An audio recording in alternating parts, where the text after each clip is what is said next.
Hello and welcome back to my channel. I am Renita. Let's make super simple, super easy and super quick chana chaat today. Before we get started, if you're new here and haven't subscribed to my channel yet, then please consider subscribing and click the notification bell so that you'll be notified every time I upload a new video. Note down or screenshot this recipe for your reference and let's get started. To begin with, add some boiled or tinned chickpeas into a clean bowl. Add some onions, finely chopped tomatoes and coriander leaves. Finely chopped or crushed garlic, red chili powder, a pinch of salt.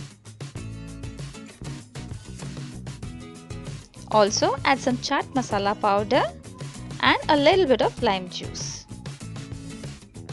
Mix everything well and your chana chaat is ready to serve. You can sprinkle some save on top to make it more colorful. I hope you enjoyed watching this video and you'll try it as well.